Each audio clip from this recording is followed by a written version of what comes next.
When it comes to recovery, there are many different options you can use. One of them is the lacrosse ball. The lacrosse ball, you can use lacrosse ball or tennis ball. They're very easy to find and cheap, and also can do a lot for you when it comes to soft tissue manipulation.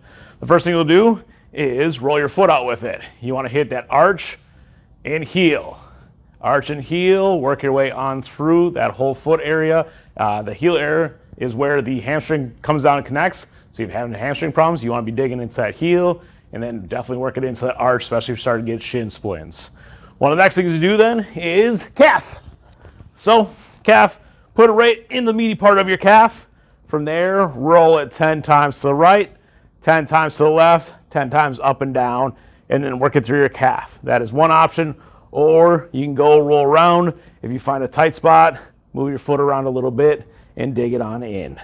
If we're sticking with the back side of the leg, the next spot will be the glute. So you want to put it right here into your gluteus maximus, cross that leg over and roll it on in. You'll start to hit right where the hip joint comes into where the bone connects, and there's a nice tight spot right in there. We'll work on it, dig it on in.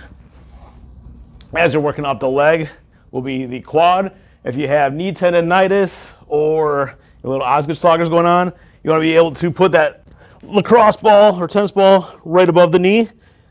And from there, take a big breath in and breathe out. You're going to be able to knock this out 10 times. What you do then, you can bring it off to the side, rotate it on up to hit the inner part of the quad. And then if you want to turn your foot toward your body, and that way you'll hit the outer part of the quad. Once you get that area right above the knee, obviously roll it out, find the spot where it hurts, and dig it on in. Ultimately, you're trying to break up those adhesions as best as you can with your own body weight. Next spot working on up would be your back area. Well, we'll start off with your pec bicep area. So the bicep tendon, we have a lot of, between swimmers, overhead sport athletes, that bicep area can get nice and tight.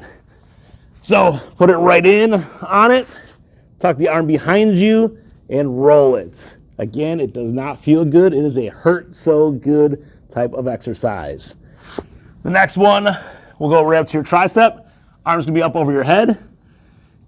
Find the spot, dig it on in. Work it on through. Again, when you hit one of those spots, you know it's there. Try to work on it a little bit more.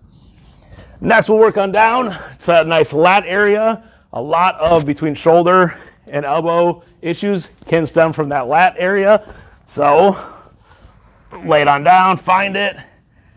Again, work it on through. This one you can roll it or move the arm through the range of motion. One of the last ones I'm going to demonstrate, I actually switched out on this one. You can use the single, but I prefer what we call peanut. All it is 2 lacrosse balls taped together. With the peanut, if you have any stiffness between your scap muscles, you can either do one and put it on the inside of that scap. If you tuck your arm, it's going to open up a little bit more until you get more underneath it.